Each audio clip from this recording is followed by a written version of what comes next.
اور میں نے کچھ عرصہ پہلے ایک وظیفہ بتایا تھا کہ اپنے والد یا والدہ کے میلے کپڑے اپنے ہاتھوں سے دھوئیں،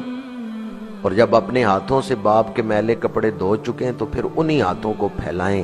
یا اللہ تیری رضا کے لیے میں نے یہ کپڑے دھوئے ہیں، میری دعا کو قبول فرما لے۔ ویسے گھروں میں بیٹیاں کپڑے دھو دیتی ہیں، شہروں میں نوکرانیاں لوگوں نے رکھی ہوئی ہیں، وہ کپڑے دھو دیتی ہیں۔ آپ بطور وظیفہ خود اپنے ہاتھوں سے اپنے والدین کے کپڑے دھوئیں، اور اپنے ہاتھوں سے والدین کے کپڑے دھو کے پھر دعا کریں، اللہ دعا کو قبول فرما لے گا۔ یہ بھی دعا کی قبولیت کے وظائف میں سے ہے، اور بہت سارے وظائف ہیں۔ تو جو قبولیت کا وقت ہے اگر اس میں دعا مانگیں تو دعا ارشاد فرمایا ثم ذکر الرجل یطیل السفر اشعث اغبر، ایک بندہ سفر کر رہا ہے، طویل سفر، لمبا سفر، پراگندہ حال، چہرے پہ کپڑوں پہ گرد و غبار پڑی ہوئی ہے، یمد یدیہ الی السماء، اور اس نے اپنے ہاتھ آسمان کی طرف اٹھائے ہوئے ہیں، یا رب یا رب، مسافر بھی ہے، وطن سے دور ہے، یطیل السفر، لمبا سفر کر رہا ہے، پردیس میں ہے، اشعث اغبر، گرد و غبار ہے چہرے پہ، پریشان حال ہے، آسمان کی طرف ہاتھ اٹھاتا ہے، یا رب یا رب، صدائیں دے رہا ہے۔ میرے آقا کریم فرماتے ہیں لیکن حالت یہ ہے وَمَطْعَمُهُ حَرَامٌ وَمَشْرَبُهُ حَرَامٌ وَمَلْبَسُهُ حَرَامٌ وَغُذِّيَ بِالْحَرَامِ كَيْفَ يُسْتَجَابُ لِذَلِكَ، فرمایا اس کا کھانا بھی حرام، اس کا پینا بھی حرام، اس کا لباس بھی حرام، غذا بھی حرام کی کھا رہا ہے، کیف یستجاب لذالک، تو پھر ایسے بندے کی دعا کیسے قبول ہوگی؟ کیوں کر اس کی دعا دروازہ قبولیت تک پہنچے گی جبکہ لباس بھی حرام ہو، کھانا پینا بھی حرام ہو؟ تو دعا کی قبولیت کے لیے سب سے پہلے تو بدن کا پاکیزہ ہونا ضروری ہے، حرام غذا نہ ہو، حرام لباس نہ ہو، زبان بھی پاکیزہ ہو، دل بھی پاکیزہ ہو۔ آپ نے اکثر سنا ہوگا حضرت بابا فرید رحمۃ اللہ تعالی علیہ نے 3 دفعہ کل شریف پڑھ کے مٹی کے ڈھیلے پہ پھونک ماری، وہ مٹی کا ڈھیلا سونے کا بن گیا۔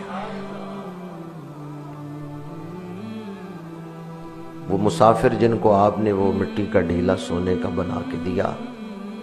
وہ سفر پہ گئے، سونا خرچ ہو گیا، انہوں نے بھی مٹی لی، 3 دفعہ کل شریف پڑھ کے پھونک ماری، سونا نہیں بنا۔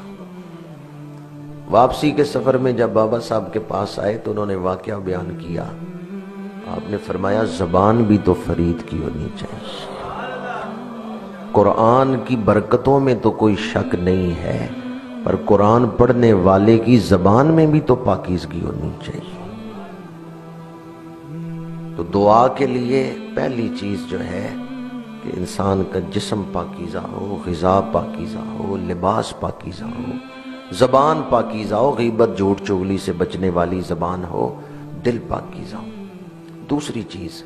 ویسے آپ 24 گھنٹوں میں کسی وقت بھی دعا کریں،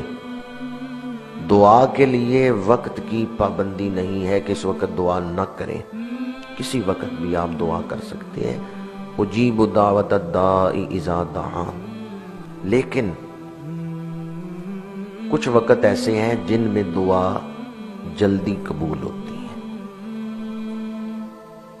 ہر رات کے آخری حصے میں دعا قبول ہوتی ہے، ہر رات کے آخری حصے میں۔ میرے آقا کریم کا فرمان ہے کہ اللہ تعالیٰ اپنی شان کے مطابق آسمان دنیا پہ نزول فرماتا ہے اور پکارتا ہے کہ ہے کوئی مانگنے والا میں اس کو عطا کر دوں، ہے کوئی دعا کرنے والا کہ اس کی دعا قبول کی جائے۔ جیسے ابھی بارش ہو رہی ہے تو آپ جو بارش میں آ رہے ہیں وہ دیکھ رہے ہیں کہ بارش برس رہی ہے، ہر رات کے آخری حصے میں انوارات اسی طرح برس رہے ہوں۔ ہر رات کے آخری حصے میں انوارات کی بارش ہو رہی ہوتی۔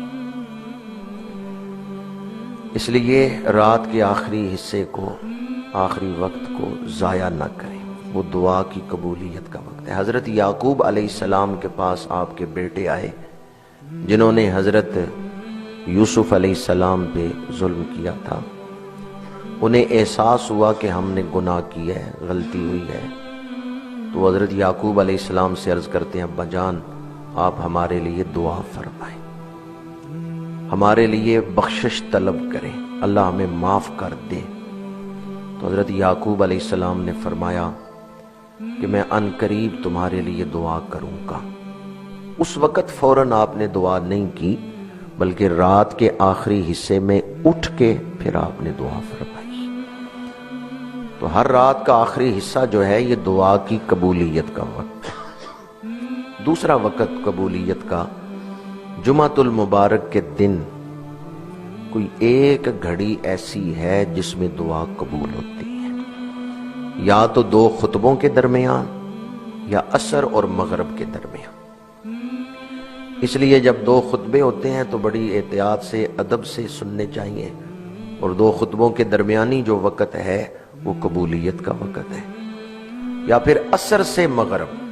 جمعۃ المبارک کے دن عصر سے مغرب تک کا جو وقت ہے اس کو ضائع نہ کریں، درود شریف پڑھیں، آیت کریمہ پڑھیں، لا الہ الا انت سبحانک انی کنت من الظالمین۔ حضرت یونس علیہ السلام نے یہی وظیفہ کیا تھا، اللہ نے ان کی دعا کو قبول فرما لیا،